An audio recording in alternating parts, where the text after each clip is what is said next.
Praise the Lord. നമ്മുടെ രക്ഷിതാവും നമ്മുടെ കർത്താവുമായ യേശു ക്രിസ്തുവിൻ്റെ അതിപരിശുദ്ധമായ നാമത്തിൽ എല്ലാ പ്രിയമുള്ളവർക്കും പ്രഭാത വന്ദനം. 2 രാജാക്കന്മാർ 23 അധ്യായം 25 വാക്യത്തിൽ, അവനെ പോലെ പൂർണ്ണ ഹൃദയത്തോടും പൂർണ്ണ മനസ്സോടും പൂർണ്ണ ശക്തിയോടും കൂടെ മോശയുടെ ന്യായപ്രമാണ പ്രകാരമൊക്കെയും യഹോവെങ്കിലേക്ക് തിരിഞ്ഞ ഒരു രാജാവ് മുമ്പുണ്ടായിട്ടില്ല, പിമ്പ് ഒരുത്തനും എഴുന്നേറ്റിട്ടുമില്ല എന്ന് ഇസ്രായേലിലെ യഹൂദ പ്രവിശ്യയിലെ രാജാവായിരുന്ന യോശിയാവിനെ കുറിച്ച് തിരുവെഴുത്തിൽ രേഖപ്പെടുത്തിയിരിക്കുന്നു. യോശിയാവ് രാജാവായ ശേഷം ദേവാലയത്തെ ശുദ്ധീകരിക്കുവാനും ദേശത്ത് നിന്ന്, തൻ്റെ രാജ്യത്തു നിന്ന് വിഗ്രഹങ്ങളെ തുടച്ചു മാറ്റി വിഗ്രഹരഹിതമായ യഥാർത്ഥ ആരാധനയിലേക്ക് ജനത്തെ നയിക്കുവാനിടയായി. മാത്രമല്ല, ന്യായപ്രമാണത്തിൽ പറഞ്ഞതുപോലെ പെസഹ ആചരിപ്പാനും ജനത്തെ ഉത്സാഹിപ്പിച്ചു.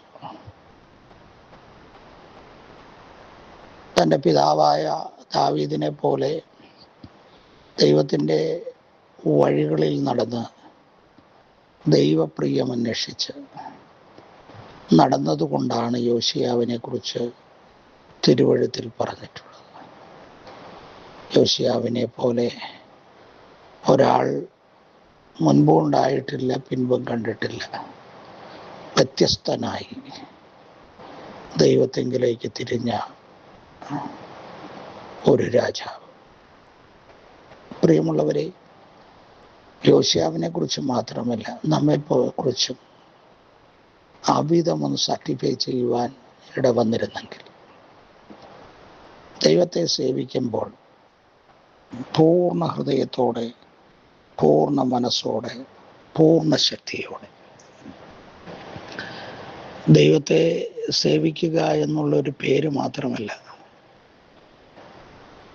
അതിൻ്റെ എല്ലാവിധ ആത്മാർത്ഥതയോടും കൂടെ സേവിക്കുവാൻ ഉത്സാഹം കാണിച്ച രാജാവായിരുന്നു യോശിയാവ്. കേവലം വാക്കുകളിൽ ഒരു ഭക്തി പ്രകടിപ്പിക്കുകയോ പ്രവൃത്തികളിൽ ചിലത് വെളിപ്പെടുത്തുകയോ ഒക്കെ ചെയ്യുകയായിരുന്നില്ല. എല്ലാ അർത്ഥത്തിലും പൂർണ്ണ മനസ്സോടും പൂർണ്ണ ശക്തിയോടും പൂർണ്ണ ഹൃദയത്തോടും കൂടെ ദൈവത്തെങ്കിലേക്ക് തിരിഞ്ഞ, ദൈവപ്രസാദം അന്വേഷിച്ച, ന്യായപ്രമാണം മുഴുവൻ അനുസരിക്കുവാൻ ഉത്സാഹം കാണിച്ച യോശിയാവ്. അമിതമായിരിക്കണം നമ്മുടെ ജീവിതവും.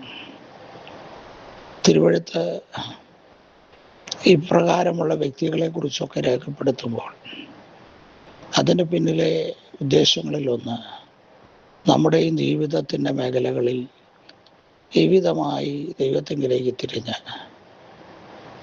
ദൈവിക അഭിവൃദ്ധിയും അനുഗ്രഹവും പ്രാപിച്ച് മുന്നോട്ട് പോകുക എന്നുള്ളതാണ്.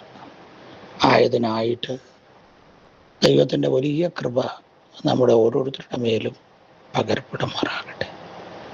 ദൈവത്തെ സേവിക്കുന്നതിൽ, ദൈവത്തിങ്കിലേക്ക് തിരിയുന്നതിൽ എത്രത്തോളം പൂർണ്ണത അതിന് കൈവരിക്കാമോ അത്രത്തോളം കൈവരിക്കത്തക്കവണ്ണം ആത്മാർത്ഥതയുള്ളവരായി മാറേണ്ടത് അത്യാവശ്യമാണ്. യോശിയാവിൻ്റെ ജീവിതം അങ്ങനെയായിരുന്നെങ്കിൽ അതിനേക്കാളൊക്കെ എത്രയോ ശ്രേഷ്ഠമാകണം നമ്മുടെ ജീവിതം. കാരണം യോശിയാവ് രാജാവായി തീർന്നു. തൻ്റെ ദൈവത്തോടുള്ള പ്രതിജ്ഞാബദ്ധത, തനിക്ക് ലഭ്യമായ നന്മകളും ഭൗതിക അനുഭവങ്ങളുമായിരുന്നു. എന്നാൽ സ്വന്തം കുമാരനെ കാൽവറിയിൽ തകർത്ത് നമ്മെ സ്നേഹിച്ച ദൈവത്തിൻ്റെ സ്നേഹം അനുഭവിച്ച നാം എത്രയധികം ആത്മാർത്ഥതയുള്ളവരും എത്രയധികം ഉത്സാഹമുള്ളവരും ആയിരിക്കണം.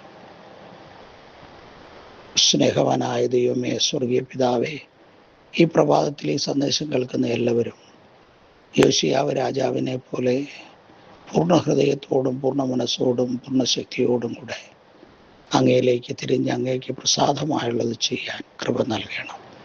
അങ്ങയുടെ സഹിത്വം തരുന്ന ശുഭത ഇന്ന് പകൽ നിന്റെ ജനം അനുഭവിച്ച് ജീവിതത്തിൽ ധന്യരാകട്ടെ. എല്ലാ മഹത്വവും അങ്ങേക്ക് വരേണം. യേശു ക്രിസ്തുവിൻ നാമത്തിൽ സ്വർഗീയ നല്ല പിതാവേ, ആമേൻ, ആമേൻ, ആമേൻ. കർത്താവ് നിങ്ങളെ ഓരോരുത്തരെയും ധാരാളമായി അനുഗ്രഹിക്കുമാറാകട്ടെ.